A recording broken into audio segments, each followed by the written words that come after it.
महाराज जी, गुरु पूर्णिमा उत्सव मनाया जा रहा है।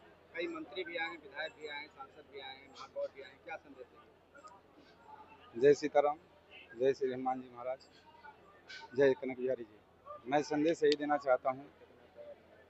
मैं अयोध्या धाम से महंत हंसराज दास बोल रहा हूँ। बड़ी सौभाग्य की बात है कि हम लोग के सनातन धर्म में हर एक साल आषाढ़ की पूर्णिमा को, गुरु पूर्णिमा को गुरु का पूजन किया जाता है। इस अवसर पर हमारे सभी राज्य से, हमारे मध्य प्रदेश से कैबिनेट मंत्री गोविंद सिंह राजपूत और हमारे भूतपूर्व ऋषिकेश महापौर उपाध्याय जी और सभी हमारे जितने भक्त हैं, बिहार से, नेपाल से, उत्तर प्रदेश से, अनेक राज्यों से लोग आए हैं। और मैं संदेश यही देना चाहता हूँ कि गुरु ब्रह्मा गुरु विष्णु गुरु देवो महेश्वर गुरु साक्षात परब्रह्म तस्मै श्री गुरु नमः।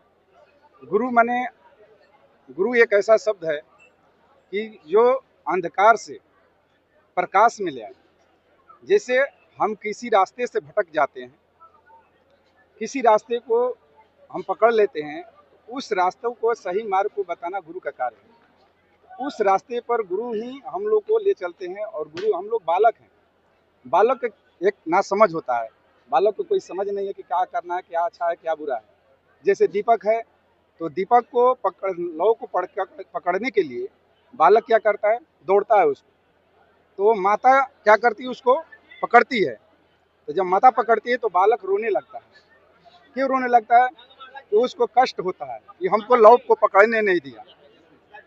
तो उसको सुविधा के लिए माता जी ने पकड़ रही है कि बेटा हमारा जल जाएगा।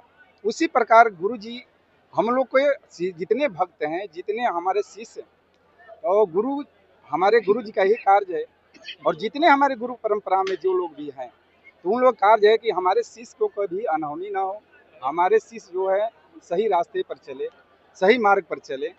इसलिए गुरु को गुरु पूर्णिमा के अवसर पर आकर के गुरु पूजन करना जरूरी है।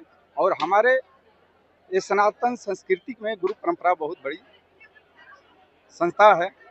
तो आप लोग से मैंने आग्रह है, और आप लोगों की मैंने चैनल से मैं यही संदेश देना चाहता हूँ कि साल में कहीं भी बार रहे, लेकिन गुरु पूर्णिमा के अवसर पर आप लोग आकर के गुरु पूजन करें, गुरु दर्शन करें और अपने जीवन को धन्य बनाएं।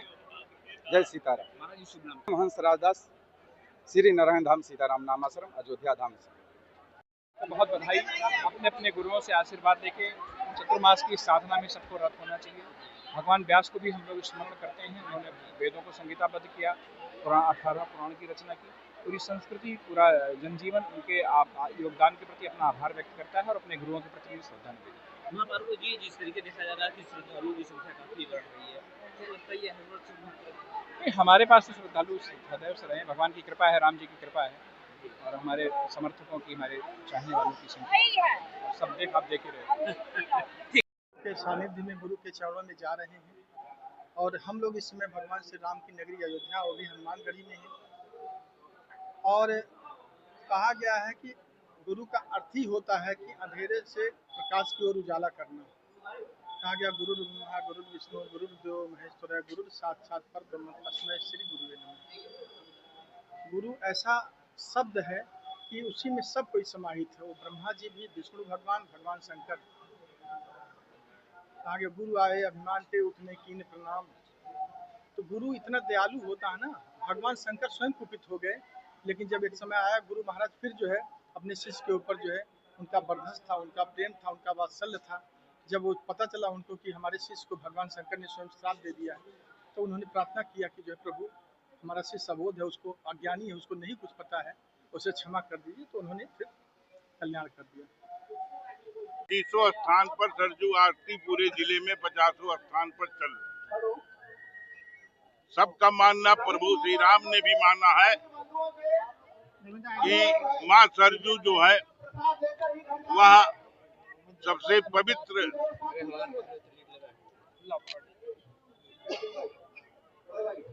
है, जिनके कारण भगवान राम भी उनको आकर नमन करते थे।